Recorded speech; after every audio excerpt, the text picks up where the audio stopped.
morning, everyone. I am delighted to see a packed room on a Monday morning. I'm Kristen Abrams. I'm the Chief Program Officer of the McCain Institute, a part of Arizona State University. I am DC based, but came in for this event, and I can say we would not be able to pack a room in DC. So kudos to all of you. Welcome to the Front Lines of Freedom event.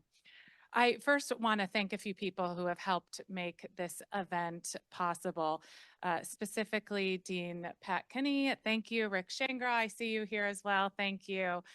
Kristen and the full ASU team, thank you so much. We could not have done this without your support. I also want to thank my colleagues, Michaela Purdy and Julia Ellings and Gilbert Lopez, who are here from the McCain Institute. So thank you so much. And of course, our DC-based team has been a big help as well. We are live streaming this, and we've got some folks joining us on Zoom. So we're going to do our best to use the microphone, pass it back and forth. A little bit of a run of show. I'm going to give our guests a few minutes for introductory remarks, including our guest who's joining online. We'll then do a moderated discussion, and then I'd love to open it up for a few minutes of question and answer. So we'll need to pass the microphones around, so bear with me a little bit, but get your questions ready. So we are honored to be joined today by Ambassador Kay Bailey Hutchison. Many of you know her as the former ambassador to NATO and a long-serving U.S. Senator from the state of Texas. We're also joined by the current Assistant Secretary of State for Political and Military Affairs, Jessica Lewis, and of course, Jack McCain, CEO of Blue Sky Vantage. He is also a McCain Institute trustee, U.S. Reserve Naval Aviator, and you also know the son of the late Senator John McCain and Ambassador Cindy McCain. Just a minute about the McCain Institute. We're inspired by the late senator and the family's legacy to service over self. And our mission is very clear. We are working to defend democracy, advance human rights, and empower character-driven leaders. I have to say that the guests we have joining us today, and many of you in the room, are the embodiment of that mission. As many of you may know, NATO, or the North Atlantic Treaty Organization, is now in its 75th year, and it's tasked with standing up to authoritarian actors, of course, like Vladimir Putin. I think this comes at a very poignant moment where this renewed threat of authoritarianism has already taken thousands of lives in Ukraine. I fear there will be thousands more if we do not stop Putin. He's expressed his profound desire to reestablish a Soviet sphere of influence in Eastern Europe. I have no reason to believe he would stop at Ukraine. I'm heartened by the recent additions of Sweden and Finland to NATO that will help NATO and our democratic allies stand up to Putin, and protect Estonia, Latvia, Lithuania, countries that are very much under threat of Putin's advances. So we're doing this event in preparation for the NATO summit in Washington, D.C. coming up here in a few weeks. And something that has become clear to me as I've spoken with colleagues throughout the Institute, throughout ASU, and fellow Americans is that we've a little bit lost sight of the importance of NATO. I think you'll hear a little bit more from Jack and Ambassador Hutchison about how Americans still favorably view NATO, but unfortunately, you see a decline in support for NATO, yet at a time where we need the organization more than ever. So with that, that's very short introduction for me. I'm going to do just a very brief introduction of our distinguished guests, and then I will hand it over to them. So, you know, Ambassador Kay Bailey Hutchison served 3.5 years as our permanent representative to NATO. She also represented Texas in the U.S. Senate from 1993 to 2013. At the time, she was elected by her peers to chair the Republican Policy Committee. That's the fourth highest leadership position in the Senate. She was also a ranking member on the Senate Committee on Commerce, Science, and Transportation, and chair of the Military Construction Subcommittee of the Appropriations Committee. She served for two terms as the chair of the Board of Visitors of the U.S. Military Academy at West Point. Ambassador Hutchison is the author of 3 books, and I love this one. In 2013, the Dallas City Council named the city's convention center in your honor. So welcome, and please, the floor is yours. If I stand, will that be okay with the streaming? It's not. Okay, can you hear me? Oh, good. Well, thank you so much. I am so pleased to be here at the McCain Institute because, of course, I did serve for 20 years with John McCain, and we did congressional travel together. I served on the Armed Services Committee with him. Of course, he was the leader. And Jack, I'm so glad you're here to be with me. And of course, I adore your mother, Cindy. I spent the night with John and Cindy here in Arizona when John asked me to come and speak to one of the conventions that was going on here. And I'm so proud of Cindy for what she's doing right now and serving our country, and a pretty thankless ambassadorship, but she chose the one she wanted. I think she could have had anything, and she wanted to help the refugees and really spread the United States generosity throughout the world, and so she's doing it. So I'm really pleased to be here. I want to say that I never expected to be an ambassador, never even thought about it, much less thought that I would be qualified to be an ambassador. But when I left the Senate in 2013, and I got a call one day from Rex Tillerson when he was Secretary of State, and he said, "How would you like to be an ambassador?" And I said, well, I don't think so. And I said, my son is in the 9th grade. I don't think I can really just haul out there. And so I started thinking about it and thinking about what it might do for my son to have an experience like that. You would know about having a great experience opportunity. And so I asked him one day out of the blue, "How would you like to go to high school in Europe?" And he said, "Mom, can we really do that?" I said, "Well, maybe." I didn't know if that job would still be open, but I called Rex Tillerson back, and it was about 3 weeks later. I said, if there is an opening I named 2 countries or NATO, I would do that, but I'm not just going to go anywhere to be going, but those would be the 3 that I would do if they're still open. But if they're not, it's great. I'm doing fine. I got, like, within a week, I got a call from the White House. It's NATO. I was so glad to be able to do that because John McCain and I had gone to visit NATO when we were doing some of our congressional travel. I knew how important it was that our alliance had this kind of representation. I didn't really know all that I would be facing at the time, but I was so glad that I was there because I loved the experience. The ambassadors are fabulous, and I just understood the importance that I didn't really understand before I went. I knew that I was pro-NATO. I knew that it was important to have the alliance, but here's what I learned when I got there. America is the leader of NATO, and we must be the leader of NATO. The Europeans would never be able to rally together without us. We are the country that will assess a risk and then deter against that risk.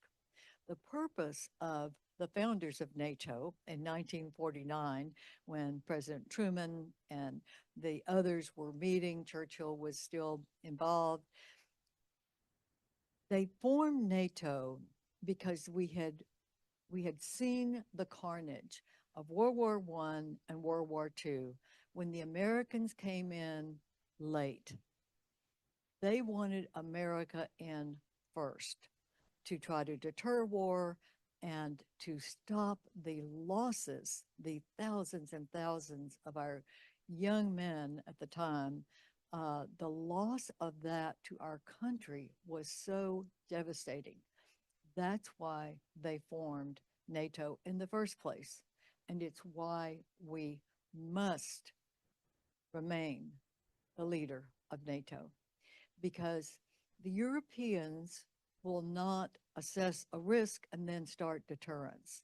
They don't have the security mentality that America has.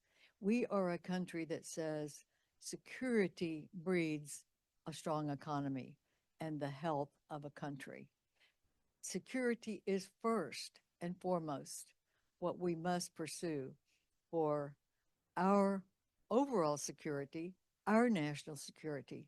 So being the leader of NATO is for us as well as for our European allies. And today, I would say that it is also for the survival of Western civilization, because now we are in a fight for our way of life. We're in a fight for freedom.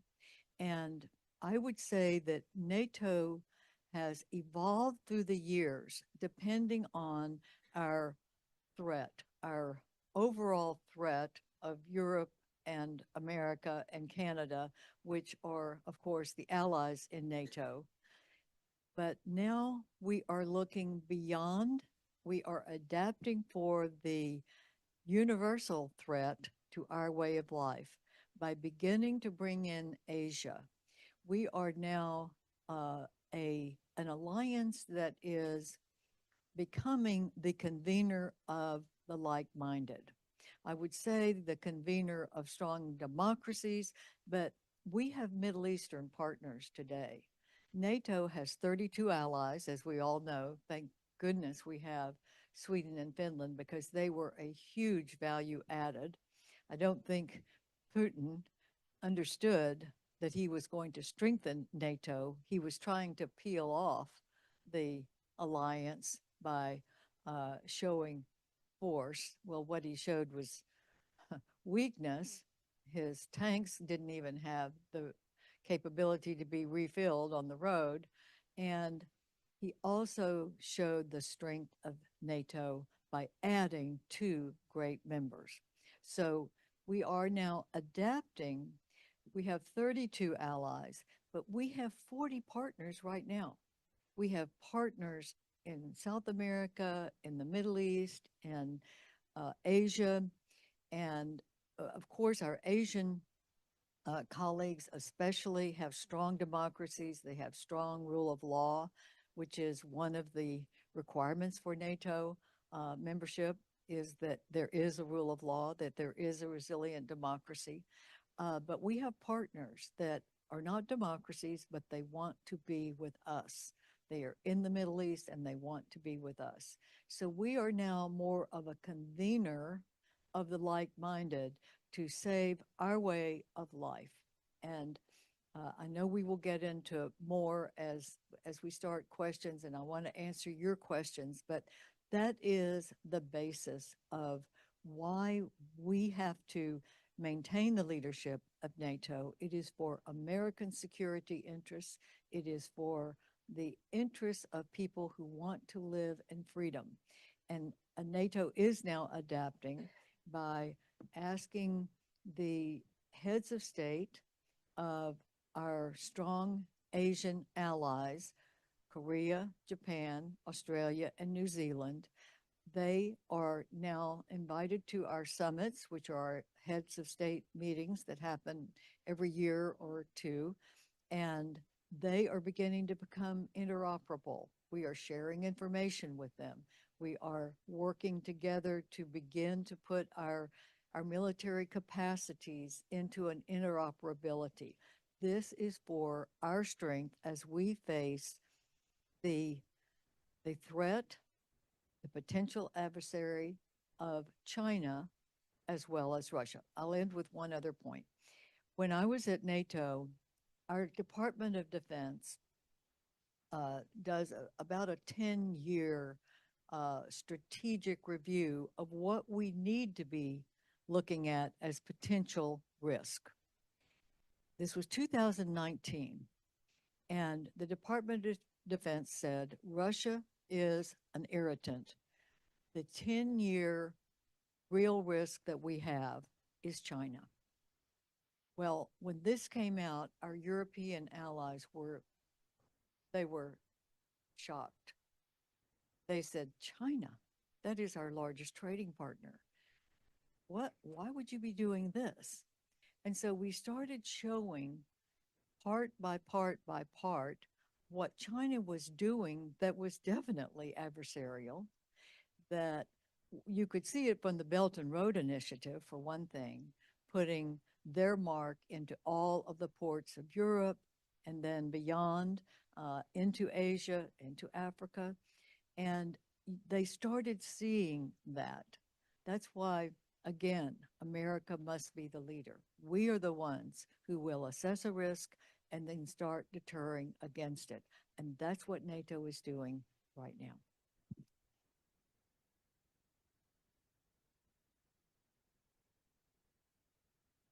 Thank you, Ambassador. Next, I'd like to turn to Assistant Secretary Jessica Lewis for a few minutes of remarks. And the Assistant Secretary is only able to be with us for about a half hour. So I'm going to invite her for her comments next, but if she drops off screen, you will know why.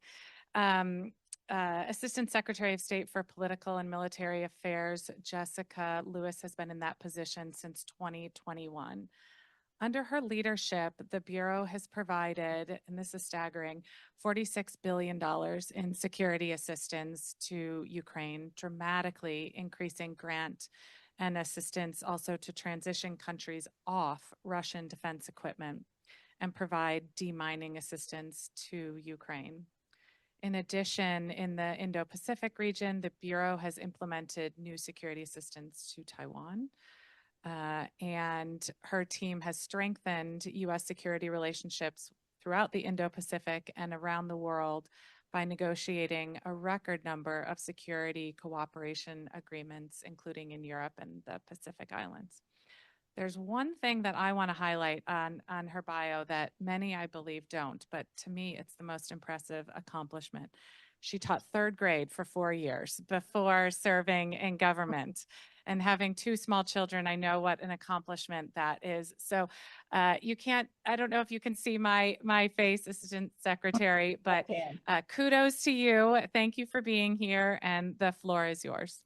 Well, first of all, thank you so much for the kind introduction. And I agree that the third grade teaching is definitely the most important and most difficult part of my professional experience.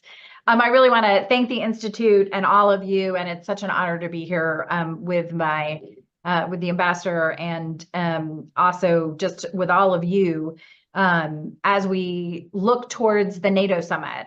So let me make some very brief remarks and talk a bit about what we've done here in the Bureau of Political Military Affairs. So, and I should note that I spent over a decade, well, I spent 2 decades in the Senate, but over a decade working with Senator McCain when I was in the Senate, and his leadership was extraordinary across the board, but particularly obviously supporting NATO. So as I think about, as we approach the NATO summit in 2 weeks, I think the question would be, what would Senator McCain say about NATO and our security cooperation with our European allies today?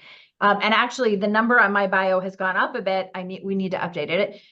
We have surged over $51.4 billion in security assistance to Ukraine. And obviously, that's in defense of their sovereignty, security, and their freedom. And I think, as Ambassador Hutchison mentioned, this is the fight of a generation for our way of life. And as we do this, we're asking our Ukrainian partners for transparency, close oversight, and accountability for what the American people are providing them. And then we have also dramatically increased grant assistance to countries to transition off Russian equipment. We think this is an incredibly important part of our work, and we have provided almost $2 billion in historic investments to the eastern flank. And you're really seeing a massive transition on the eastern flank, working on interoperability, long-term defense, and deterrence. And fundamentally, what we've done is launched a historic effort to reinvigorate what has been called the arsenal of democracy. So looking at our security partnership with NATO and our investments in Europe, I think Senator McCain would say, and I hope he would say, that we've helped give new meaning to the alliance. You know, for over 50 years, NATO has been America's unbreakable bridge to Europe, a shield of democracy that is essential for our shared security and prosperity. We could not have a time where that is more important. And I think that's a strength we just can never take for granted. It's one, frankly, that Senator McCain spent his life defending, and it's one that continues to matter to Americans everywhere. You know, just as a reminder, and I know everybody here knows this, but our NATO allies came to America's defense after 9/11. Collectively, our NATO allies are America's largest trading partner, investing trillions in our economy year over year. And if you take a look at the world today, I think it's safe to say that NATO is only growing more important by the day. And that is because it means that America will never be alone. We believe that our alliance is stronger and more united than ever. And I think, as Ambassador Hutchison mentioned, that might have been a surprise to Mr. Putin, but we are committed to defending our future together. So thank you so much. I look forward to our conversation today, and I apologize that I'm going to get pulled away, but my seventh floor, the bosses are calling, and I look forward to hearing from the other speakers. Thank you so much, Jessica. We're really happy to have you here for the conversation, and drop whenever you need to. Next, I'm delighted to introduce Jack McCain. Jack is the CEO of Blue Sky Vantage. He's also a graduate of the Naval Academy and Georgetown School of Foreign Service. He's also a reserve aviator for the U.S. Navy. I promised I would keep his intro short, and I will. But before joining Blue Sky Vantage, he worked as a search and rescue pilot and also flew Black Hawk helicopters alongside Afghan pilots in Kandahar and Helmand provinces. So Jack, thank you for your service. Thank you for your family service. Thank you for serving on the board of the McCain Institute, and I will hand it over to you. Thank you. Is this on? Okay, great. So good thing is I'm used to being the least esteemed person on a panel, so I'm very comfortable here and very happy for it.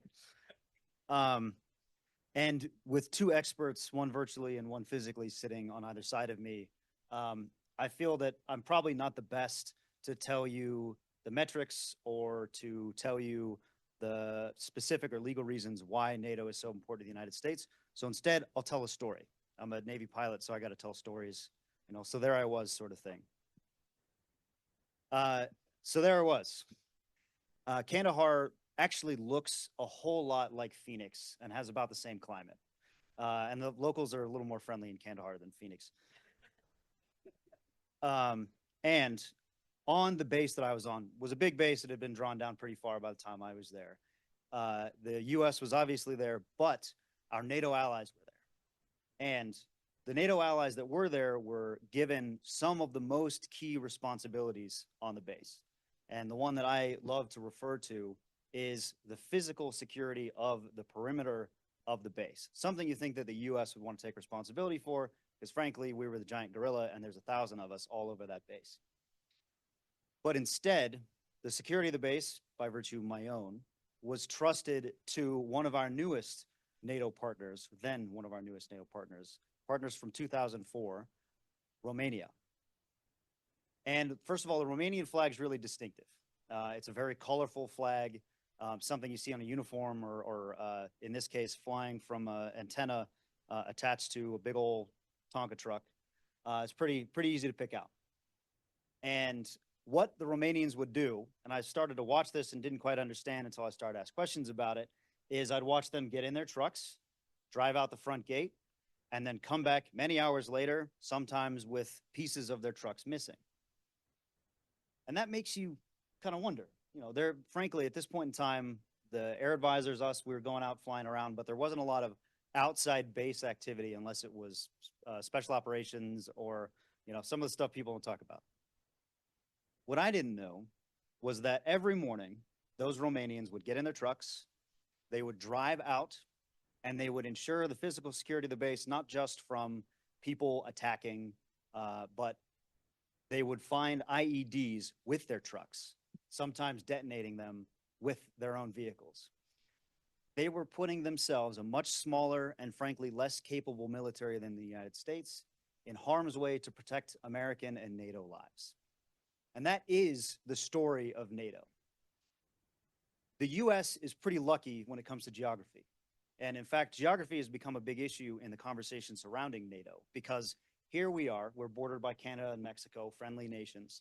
The possibility of a physical invasion of the United States is pretty laughable. Unless you watch Red Dawn, great movie.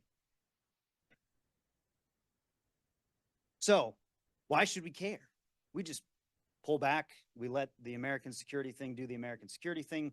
We rely on our geographical isolation, and great, we'll be prosperous and free.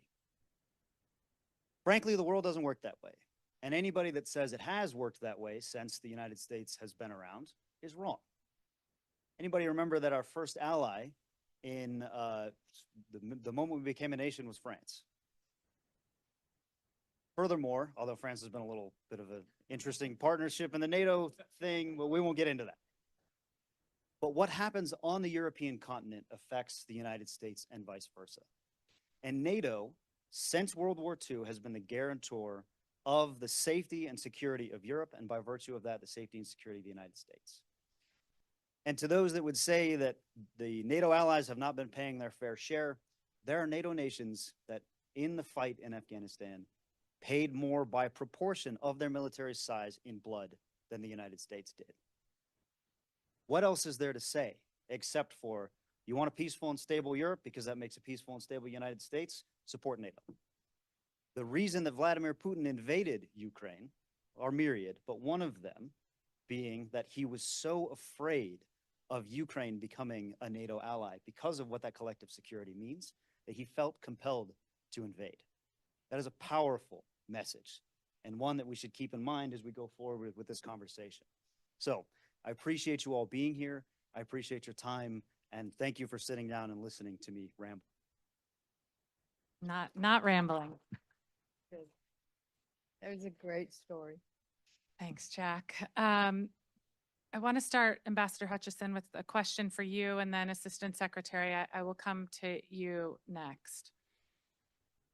Reflecting on these introductory comments, it seems so obvious to me that NATO is incredibly important to the American way of life. Yet, we see the support, as I mentioned at the outset, among average Americans declining for NATO.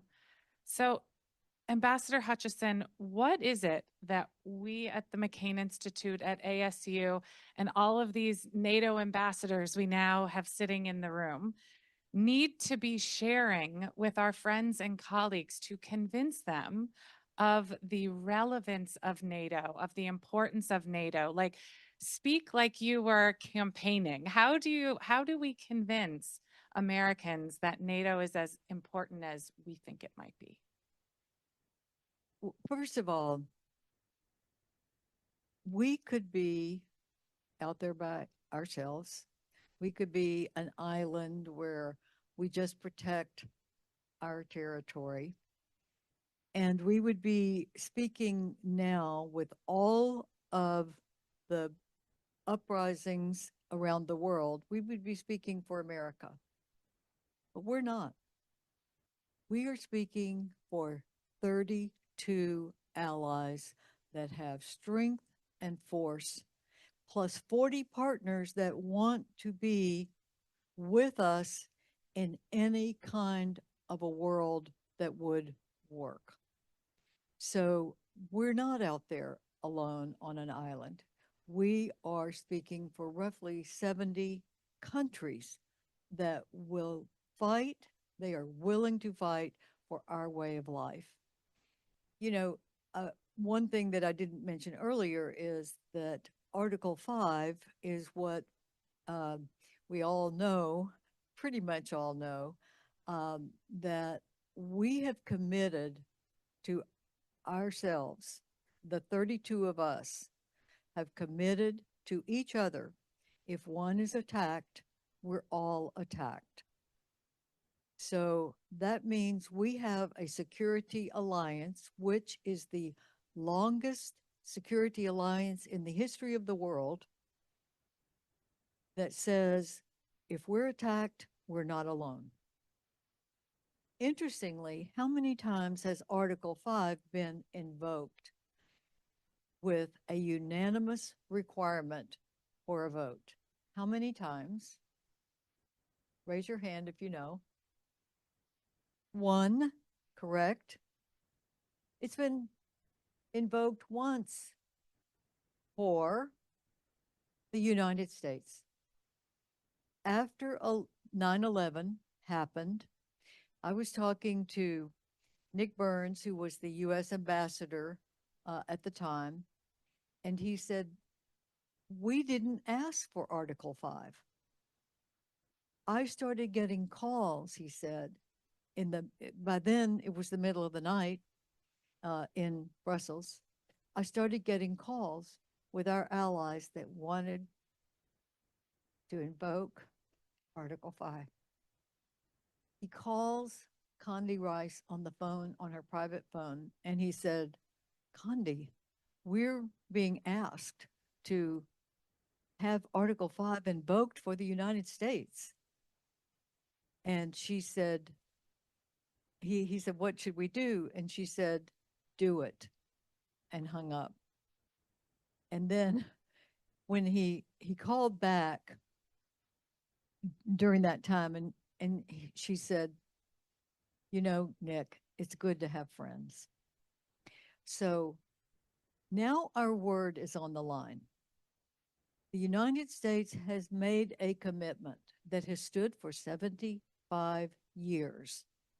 So that's what John McCain would say. Are you serious that we would walk away from our word if Romania is attacked, if Bulgaria is attacked, that the United States of America would break our commitment of 75 years through presidents of all types and kinds? No way. No way. But then let me give you the other reason that is so important, and it was mentioned by Kristen in her introduction. My military guys, when I was at NATO, told me that what Putin did with his military was tell them that the worst thing that happened to Russia in its entire history was Gorbachev allowing the Soviet Union to be broken up. He said that is what the military believes is their right to go into the former Soviet republics and take over because it's rightfully theirs. So that's the thinking that Putin has put into his military, that Gorbachev was a traitor, that allowing these countries that wanted to be free and asked for freedom should be put down and kept in the Soviet diaspora. So now we know that Putin is testing. He knows that NATO is a defense alliance. He keeps saying, oh, well, I'm worried about my border. He's not worried about his border being attacked by NATO. He is on a mission. So what has he done? He's very carefully invaded non-NATO countries that were once Soviet republics. He started with Georgia in 2014. In 2010, 2009 and 10, he took over 2 major provinces of the country of Georgia. And that country is now being completely isolated from the rest of the country. They have now put in the Russian language in the schools. They have put in fences that separate Georgia out into Russia and out of the country of Georgia. That was 2009 and 10. So our allies and we all decried how bad that was, but we didn't do anything about it. So comes 2014, Crimea. That's the next thing that Russia decided to start with. So they took Ukraine, which is now armed with INF treaty violating missiles that are protecting Crimea. They have completely militarized Crimea. And we did the same thing. We objected, and then we said, oh, you know, this is really terrible. We put in sanctions and we walked away. So fast forward from 2014, and we see what happened as Putin went into Ukraine to take what he claims is a Soviet province. And so you know that he is now surrounding by not attacking a NATO country. But if he's successful in seeing that America and NATO are just a lot of talk and no action, then he will surely, if he is successful in Ukraine, take the next step, and it will be one of the small countries, and then it will be one of our NATO allies. It'll be one of the Baltics, or possibly, I don't think he'll start with Romania. He'll start with one of the smaller countries like one of the Baltics. And that's why we're fighting now. I correct myself. We're not fighting. We are helping the Ukrainians fight. They are not asking for our troops on the ground. But we are helping Ukraine so that we will not have our troops on the ground. We will not have our troops on the ground if we fight Russia now by helping Ukraine, not by putting our troops on the ground. We show Russia that we are not going to give up and walk away and put a bunch of sanctions on and then say, well, we've done our part. And NATO is sticking with us. NATO is solid, and they are going to see this through. Ukraine must win for our security and for Europe's security. Otherwise, eventually it will be a much more expensive real war with our troops on the ground in Europe, which is what our founders said 75 years ago in 1949 that they wanted to avoid.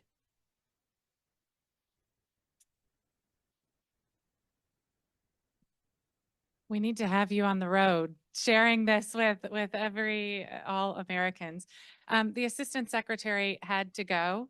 Did you want to say something else? No, I was going to see if she wanted to respond, but Yeah, you she already got the had to message. head to a meeting, but I think she was going to make the point, and I was going to give her some credit for this, that Jack, you mentioned that there's criticism that some NATO countries don't pay enough in defense spending and they're not carrying their weight.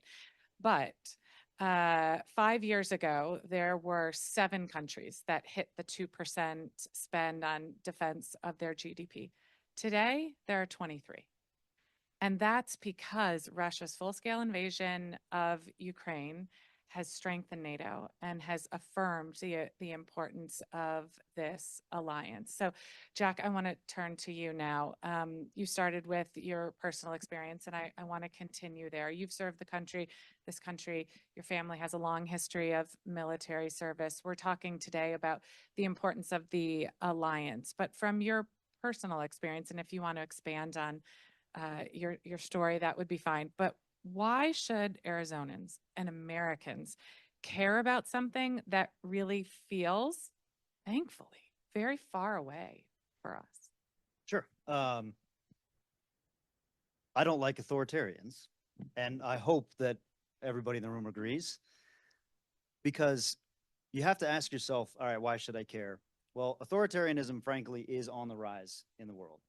We see that all over in our headlines. We see it just about everywhere we turn. I point a couple of days ago in the South China Sea. An emboldened China has decided that it's going to outright attack the Philippines. Thankfully, it's non-kinetic right now, but it probably won't last long. China feels emboldened because there is a narrative that is being spun to their benefit, to Russia's benefit, to North Korea's benefit, that democracy, that the idea of a free world is not just a lie, but dangerous and unstable. I've actually seen it in Chinese propaganda myself. And so when we push that narrative, when we either further it or when we even entertain it, we are doing ourselves a disservice, and we are carrying water for regimes like Russia, like China, and like North Korea. Because they push so hard against the idea of NATO, against the idea of the West or the Westphalian order, because it threatens them and it scares them. Ukraine was invaded because it was a free nation. It was having elections. People were able to make choices in who they wanted to have represent them in their government. That's a scary thing to somebody like Vladimir Putin. Imagine a free nation working towards non-corruption on your border, where somebody that lives on the other side in, what was it, a gas station masquerading as a nation? The example of the free world, the example of NATO standing up is dangerous to them, because that idea of a free human spirit is insidious in the best possible way. It drives people to greatness. So NATO threatens Russia specifically because it's a bulwark against them. But no nation is forced to join NATO. So you see nations in close proximity to Russia have started spending a lot more on defense, and those that aren't NATO allies are real interested in becoming them very quickly. That's because it threatens somebody like Russia to do so. And from my own experience, I'd like to point to some programs like why we should care or why it's interesting is, one, you want to stay out of a war in Europe, make sure NATO's strong. Great. Two, you want to make sure that if there is a conflict in Europe, which we all hope would never happen, that we are not only well prepared, but our allies are well prepared. Programs that NATO does that train other militaries. Soviet style of leadership was essentially a top-down. You have a general in command, and then the officers, junior officers, are doing the job of what essentially a sergeant would do in our military. We have whole programs that go to NATO nations that train their non-commissioned officer corps to take leadership, to be capable, sustainable, and professional, so that they fight similarly to the way we do, and that if war were to come, that they'd be capable partners, interoperable ones. I cannot imagine a more powerful idea or a more useful one for the United States. Training programs are great, all the way down to language training programs where we get together, we learn about each other's cultures, and then we either learn to speak English or French or one of the other lingua francas. All of this is a long way to say, is that a strong NATO means a strong Europe, means a strong West, and it means authoritarians like China, like Russia, like North Korea. We're now in a weird little alliance against Ukraine. They're threatened, they're on the defensive. It's good for us, great.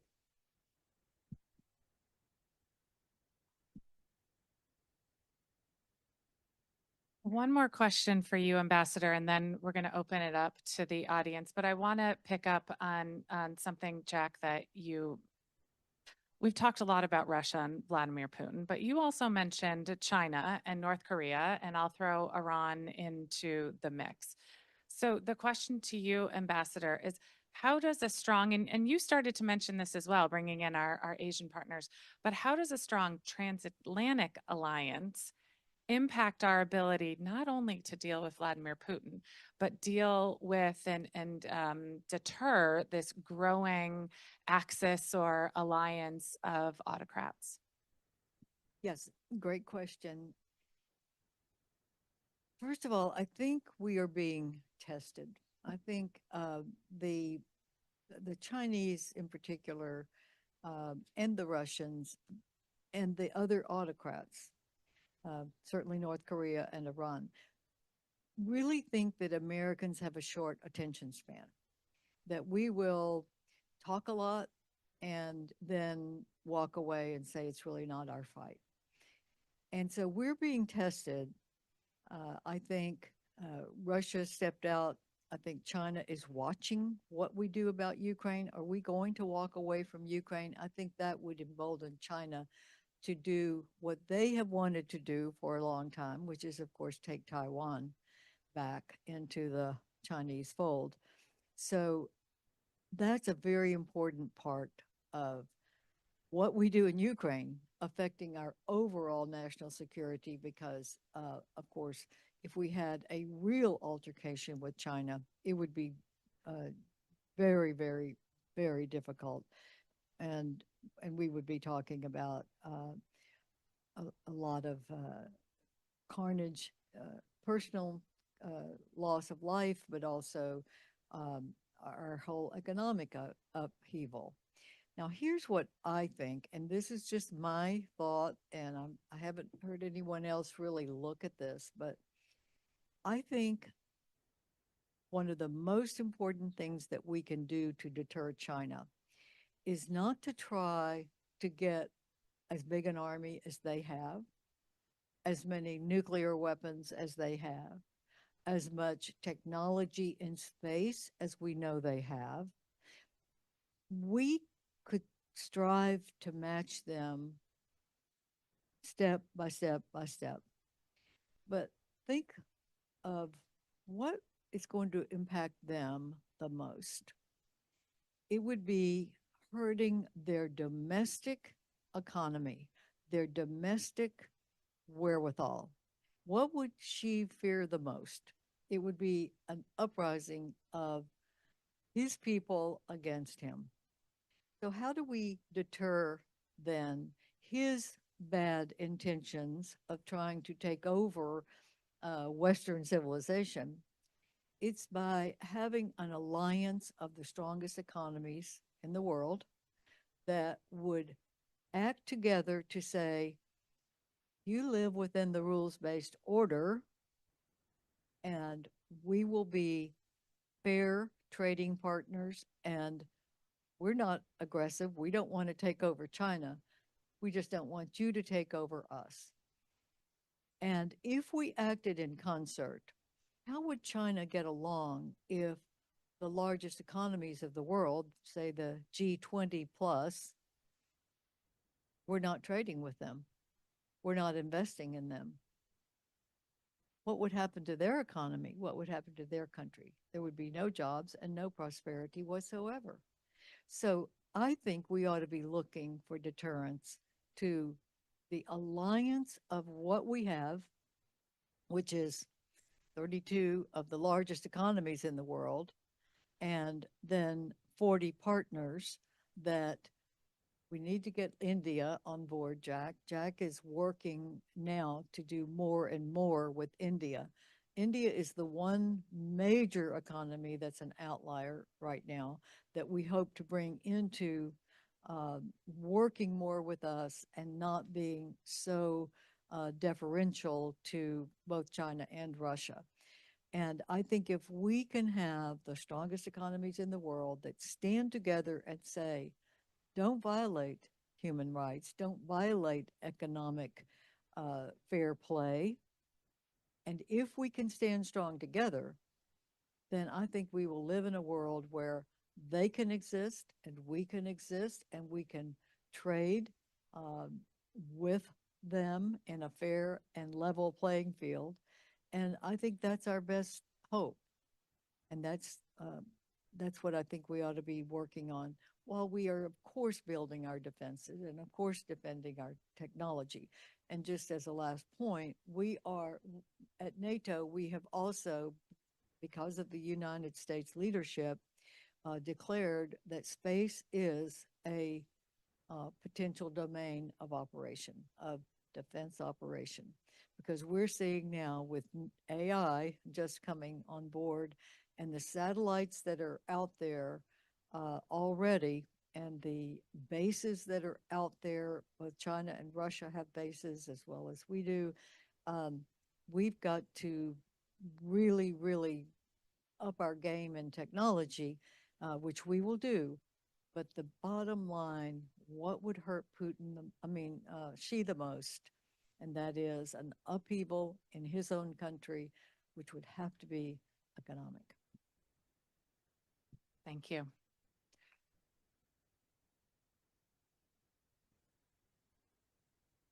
I'd like to see if any of you have questions. I, of course, still have a long list, and now I could add 10 more after these wonderful interventions. But let me see.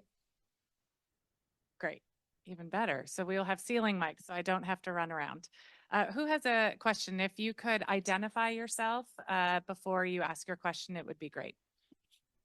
My name is James McFadden, and I live at Mirabella at ASU, part of this whole concept.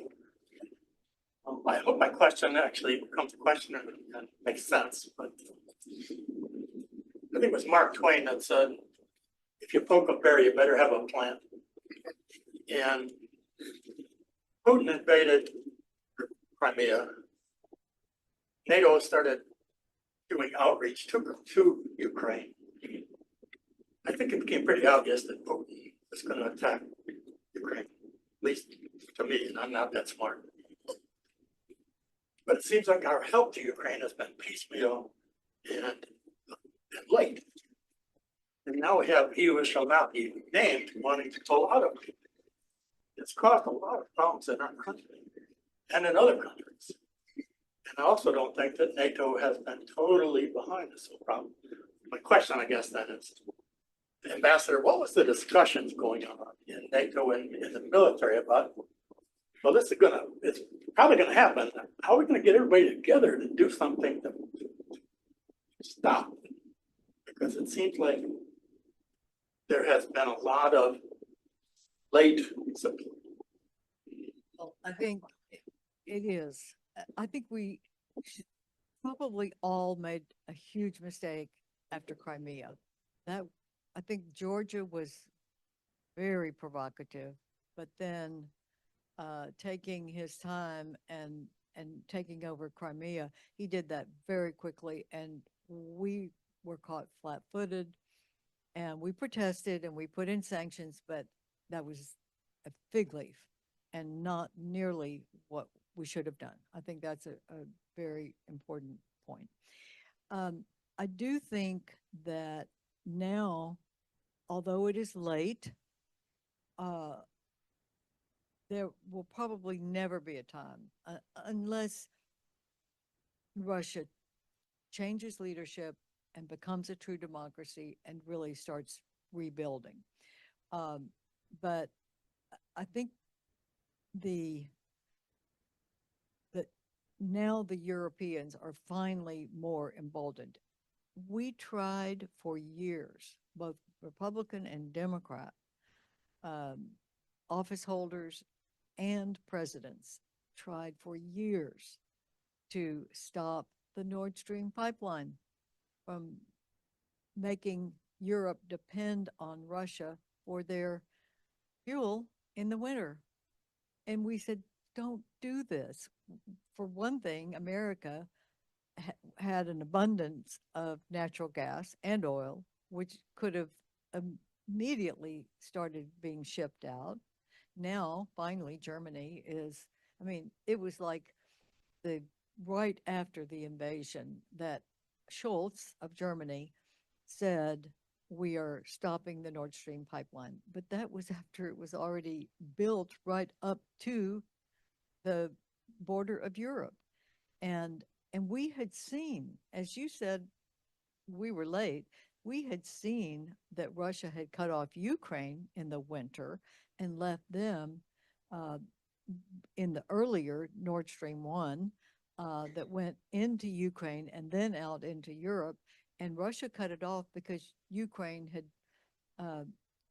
been protesting. You remember the Maidan protests? John McCain went to that. It was the most amazing show of patriotism of the Ukrainian people, but it really made Russia mad that they were protesting against this kind of pro-Russian oligarch that was the head of Ukraine, who finally fled in the middle of the night. But they shut off the fuel in the middle of the winter in Ukraine which stopped it going into Europe. So that was years ago when we should have said, uh-oh, when they should have said, uh-oh. But instead, they started building the Nord Stream 2, and really Angela Merkel refused to go against that because the former Prime Minister of Germany was the chairman of the company that was building the Nord Stream 2. And that was very unfortunate. And we really, really put pressure on Germany not to do it. And it took Schultz on the day, basically the week after Russia invaded, to finally say, we're not going to do the Nord Stream 2. But we had worked for years to try to get them not to do that. So you're right on, yes, we go a little too late, but now that this has happened, I think we are all forewarned, and even the Europeans understand that they will never be able to let their hair down and relax again, that we will always have to be vigilant. And I think NATO has been very, very good, very firm. And this is one other point I'm going to make. The president, no president can withdraw from NATO without a vote of a 2/3 vote of the Senate or a vote of Congress. That is law. And so no one should fear that we're going to have some precipitous withdrawal from NATO. That's the law. And Congress is very much in support of NATO. This is bipartisan. And if you took a secret vote in Congress right now, it would be 95% positive for NATO. Some people vote this way and that for certain posturing reasons, but NATO is very solid in Congress. And so no president will be able to just decide we're going to leave NATO. John McCain wouldn't stand for a secret vote. He'd make everyone take the vote on the floor.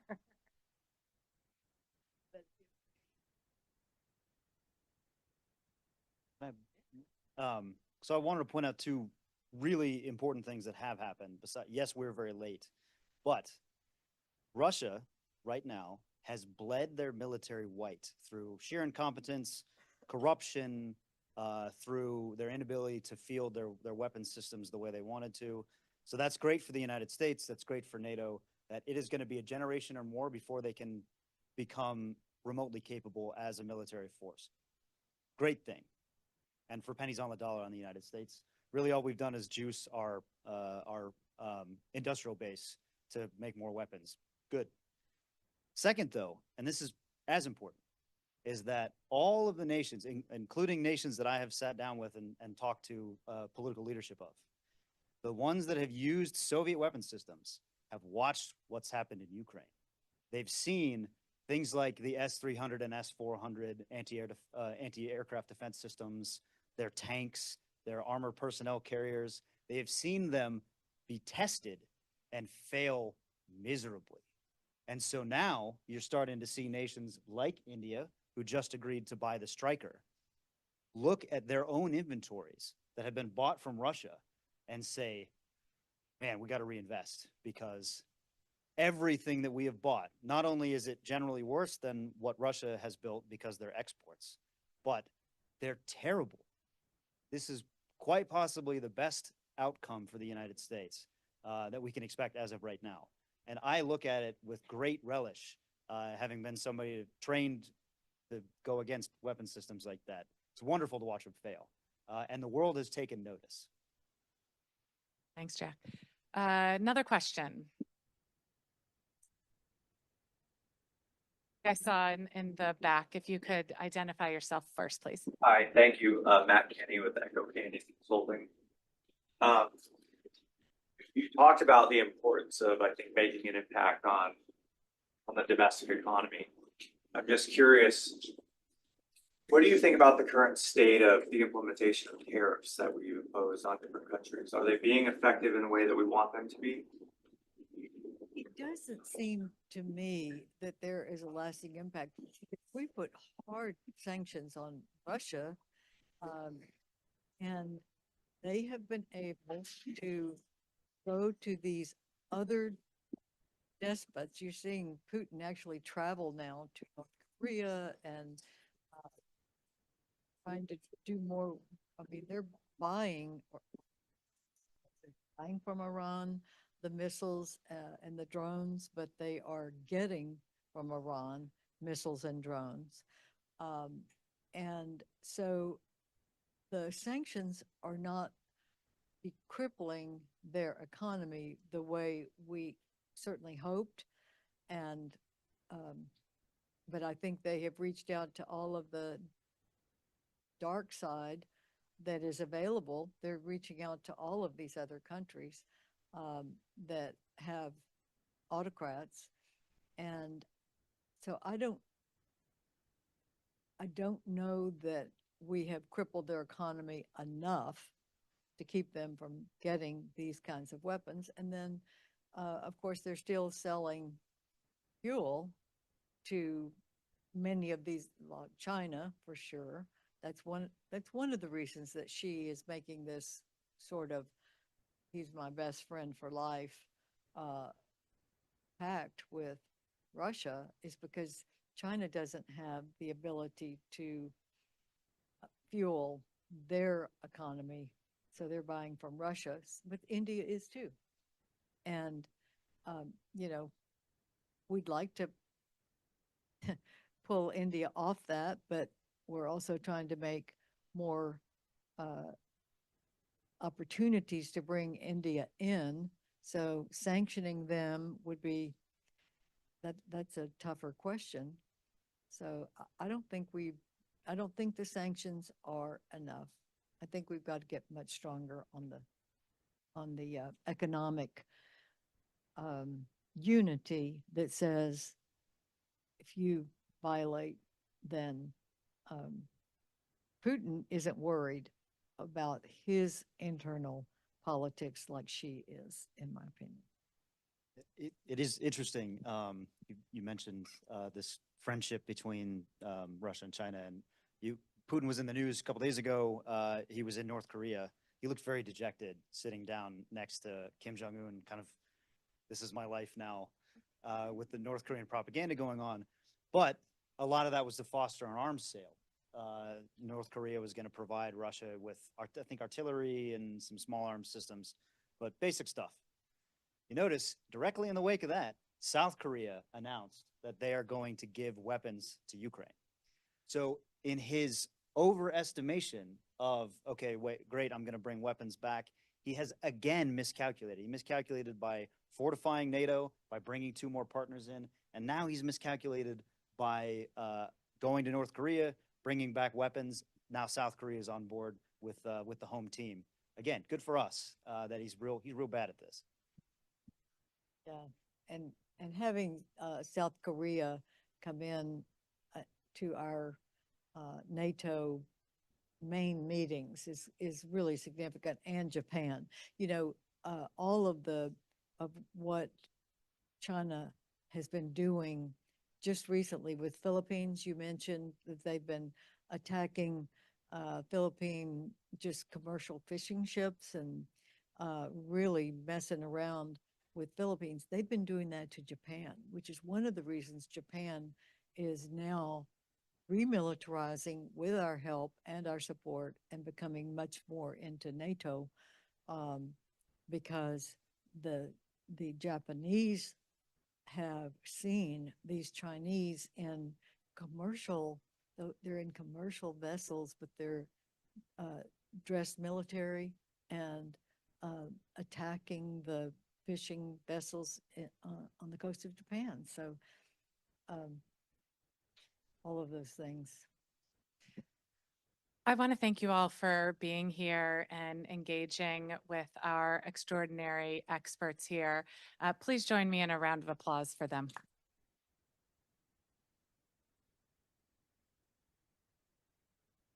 Thank you so much.